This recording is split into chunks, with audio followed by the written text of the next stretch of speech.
emosi yang ada dalam diri kita itu mesti kita kelola. Sama sekarang ketika kita hidup di era digital yang mengglobal, teknologi yang di tengah-tengah kita makin hari makin canggih dan makin luar biasa, itu perlu kita kelola dengan cerdas. Nah,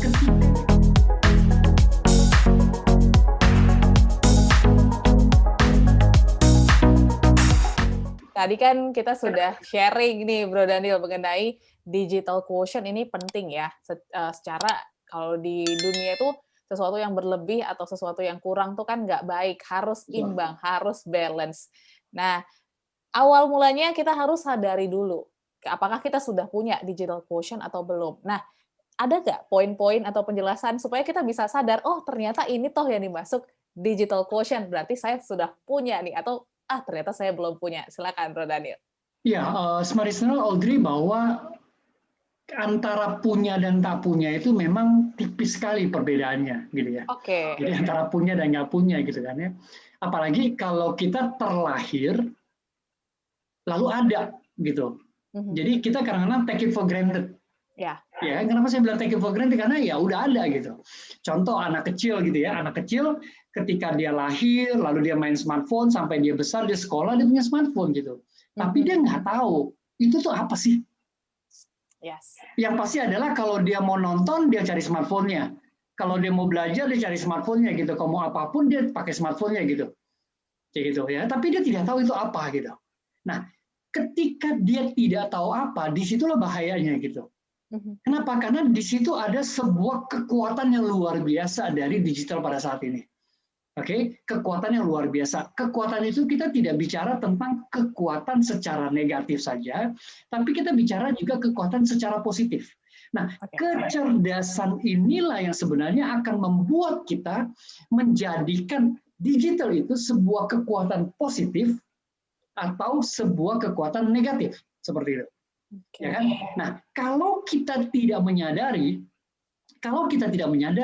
itu akan menimbulkan sebuah kekuatan yang sangat negatif. Contoh, saya baru baca di satu artikel dia mengatakan bahwa 70% waktunya Gen Z itu dihabiskan di depan layar. Oke. Ya, 70%. Tulisan ini ditulis sebelum tahun 2018, artinya sebelum pandemi. Oke. Ya, kalau kita sekarang kan kita masih bilang, wah semua anak-anak kan Gen Z itu kan pakai layar gitu ya untuk belajar online dan lain sebagainya. Itu tuh 70%. Nah, kita pernah bahas tentang 70% tadi bahwa ada berapa persen yang dari mereka itu benar-benar utilisasi baik. Contoh, penggunaan sosial media. Dari mulai dia bangun tidur sampai dia tidur lagi, sosial media itu nggak lepas buat dia. Pertanyaannya adalah, menarik nggak? Menarik. Nyaman nggak? Nyaman. Kayak gitu. Tapi keuntungannya apa? Benefitnya apa? Menambah kompetensi dalam hidupnya nggak? Menambah emosi dalam hidup dia untuk melakukan sesuatu lebih baik nggak? Membuat dia makhluk yang sosial, cerdas, berkualitas nggak? Kesimpulannya seperti itu.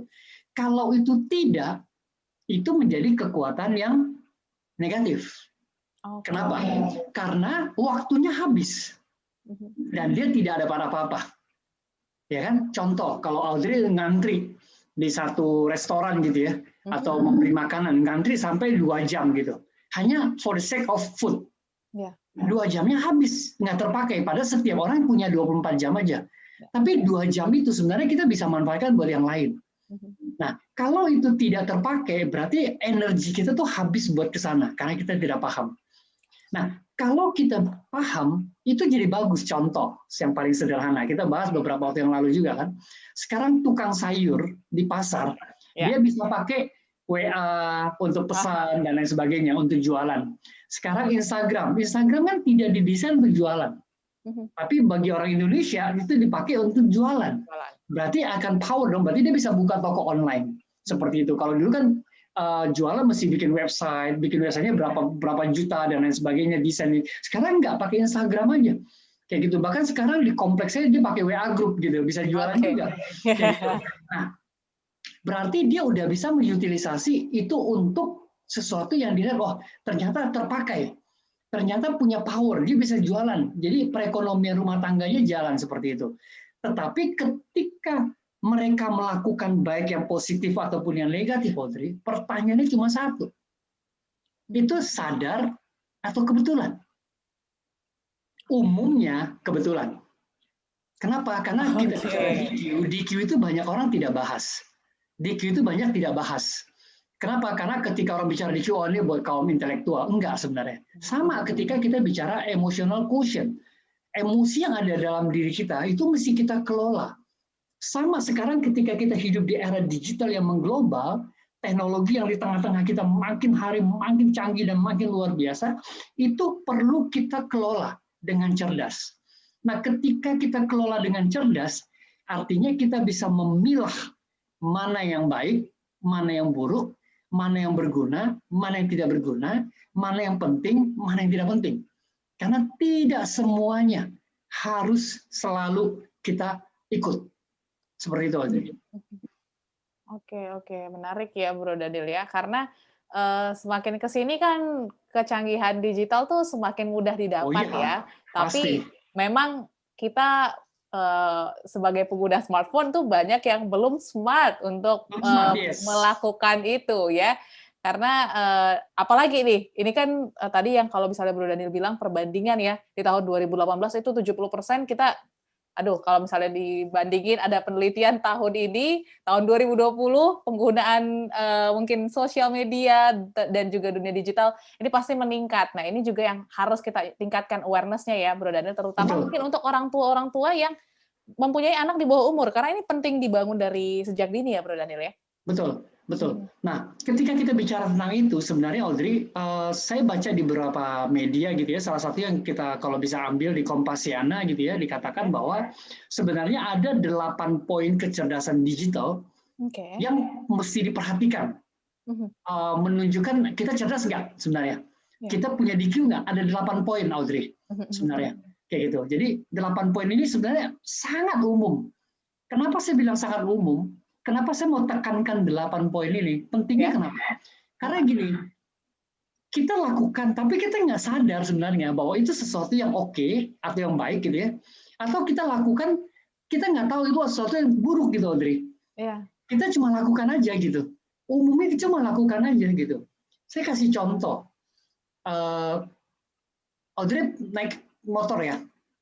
Aku naik transportasi publik, Bro Daniel. Transportasi publik ya. Nah, kalau ada teman-teman yang naik motor misalnya, pertanyaannya adalah kenapa harus pakai helm?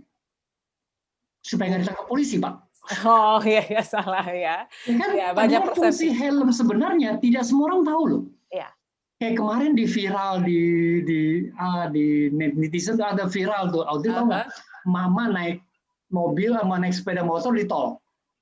Nah, itu udah naik sepeda motor di tol, nggak pakai helm, nggak mau diberhentiin sama petugas, dan makin ngebut seperti itu. Nah, sebenarnya menurut saya gitu ya, ibu itu tahu apa yang dia lakukan, tapi dia tidak sadar apa yang dia lakukan. Nah, dia tahu apa yang dia lakukan dan dia tidak sadar, kayak gitu. Artinya dia tidak sadar apa? Naik motor itu harus pakai helm. Loh, motor itu tidak boleh naik ke tol, kayak gitu. Ya kan, kalau ada yang berhenti, mesti berhenti. Nah, dia punya banyak kecerdasan yang dalam dirinya yang dia tidak tahu, sehingga dia tidak bisa mengelola. Salah satunya IQ, salah duanya EQ, salah tiganya DQ, seperti itu kan. Kalau kita bicara salahnya seperti itu. Nah, ada 8 hal yang mau saya uraikan nih. Pertama adalah kita bisa memilah identitas. Nah, identitas. Mana yang boleh kita share, mana yang tidak boleh kita share sebenarnya. Nah, banyak orang foto sana, foto sini, gitu ya, jepret sana, jepret sini, sampai alamatnya semua dilakukan lengkap ya. Gitu. Ya kan lengkap. Nah, sebenarnya gini, pertanyaannya adalah ketika Audrey ataupun saya lakukan, tujuannya apa sih? Banyak orang melakukan nggak ada tujuannya, Audrey. Atau pengen cuma sharing aja gitu ya, biar orang tahu. Kita coba tanya sama audiens. Saya bahas 2 ini ya sebelum kita break nanti. Coba kasih respon. Benar nggak? Seringkali kita tidak memilah identitas apa yang kita foto, apa yang kita lakukan di sosial media kita, lalu kita publish. Baik itu Facebook, Instagram, ataupun yang lainnya, ataupun ketika kita bicara WA group gitu ya, beberapa minggu lalu kita bicara hoax kan main dikirim-kirim aja. Nah, itu salah satu cara bahwa kita harus bisa memilah identitas ataupun konten untuk kita bagikan ke khalayak ramai. Karena tanpa kita sadari sebenarnya apa yang kita bagikan dalam single klik itu khalayak ramai itu akan tahu kok, kayak gitu. Nah, kita bisa memilah seperti itu kan. Nah, yang kedua kita tahan dulu Bro Daniel, karena kita harus break nih. Dan diingetin Mas Riko ya. Oke, setelah ini soal